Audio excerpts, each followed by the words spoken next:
Hey y'all, and welcome to JayWalk Journalism. My name is Brian, and y'all, we sometimes have to be reminded that Michael Knowles knows more than you, and he definitely knows more than this ridiculously woke kid who thinks that he actually has a grasp on history, and he's about to get a much-needed reality check.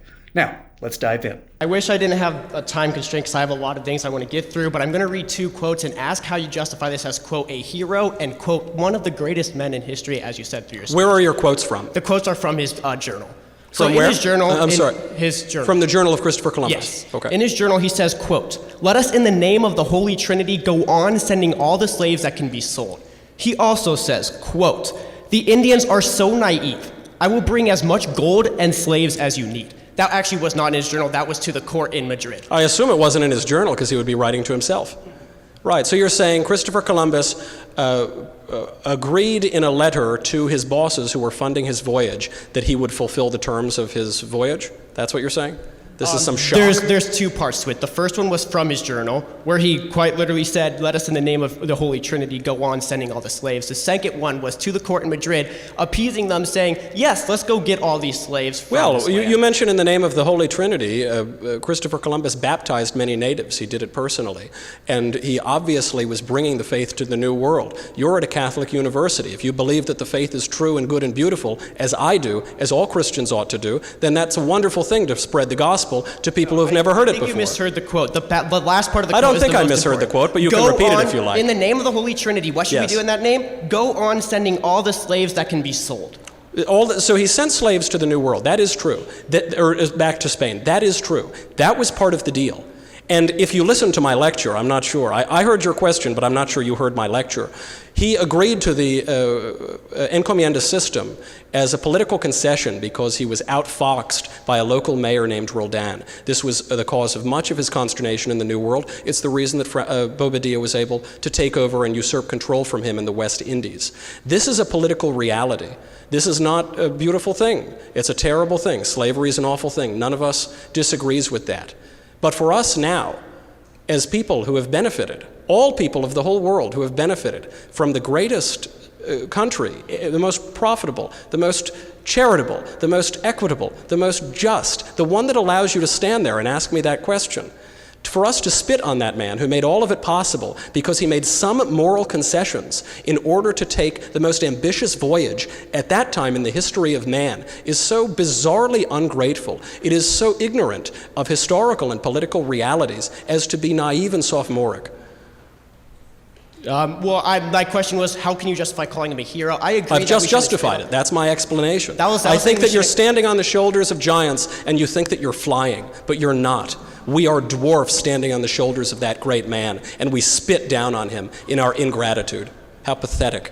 Michael Knowles absolutely destroyed this kid, and you know what? I think this kid kind of needed it. Because look at his reaction towards the end. This kid had an opportunity to learn something, to admit that, you know what, maybe I need to reassess my worldview. Because what Knowles said about Columbus is factually correct on nearly every single level, and particularly when it comes to the idea of America.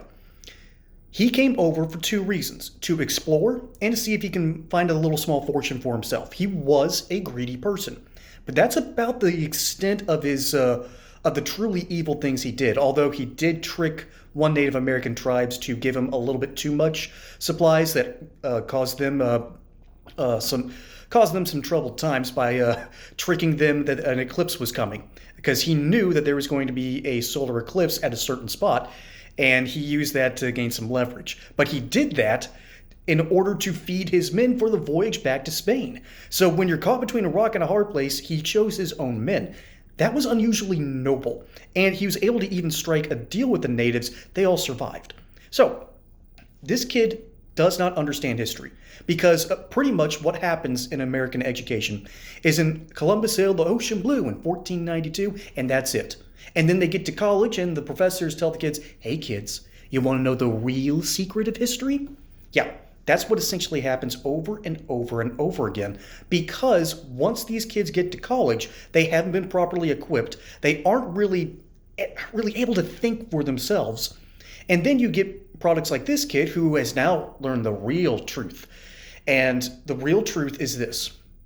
All right, let's start off about the real truth about Christopher Columbus that Michael Knowles was talking about. In his his second voyage in 1493, he left a garrison on one of the islands and then continued to go off exploring, as he was wont to do. Unfortunately, that garrison started getting really nasty with the natives because the people that came on Columbus's voyages, particularly the first one, you were either desperate or you were very, very undesirables, and that was pretty much the only place that would hire you on a daring mission that no one really believed in. And so these kind of sailors, would come with Christopher Columbus, and simply put, these were not stand-up gentlemen. However, Christopher Columbus himself was, for the most part. So this garrison decides to get a little too friendly with some of the natives and can't keep it in their pants. They go off and do some unspeakable things. Christopher Columbus had no idea. When he returns to that island, he finds that that garrison was completely gone. And the native tribesmen even greeted Columbus as a friend. They were not hostile to him. They told him what happened, and he went, "Yeah, I don't blame you," and then moved on.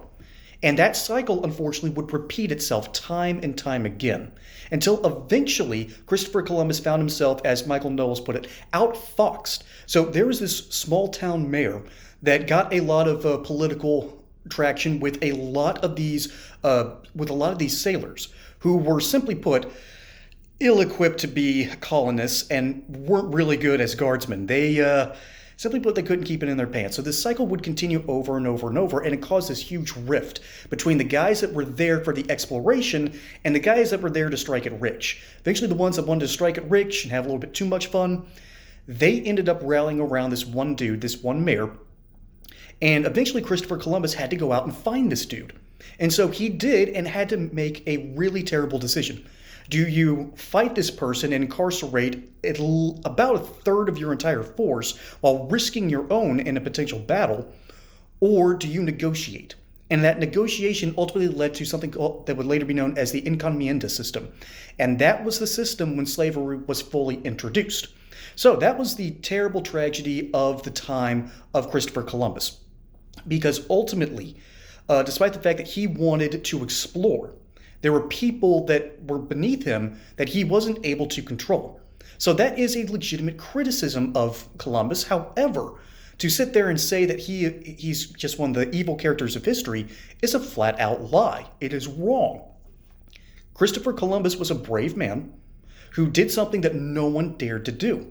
And furthermore, this student is coming in bad faith. Ultimately, and like I said, he's a product of our education system, and our education system does not educate our kids. He got a major quote wrong. Columbus, in those letters, referred to the early tribes that he contacted as potential servants, not slaves, servants. Those two had a different connotation at the time, and it was meant to say that they would serve the Spanish crown. Ultimately, this kid has no idea what he's really talking about. He has probably been given bad history by the very people who say that they have the real truth. And because we don't really teach our kids in high school about this, we sort of sweep it under the rug because our teachers and our curriculum can't really give nuance anymore.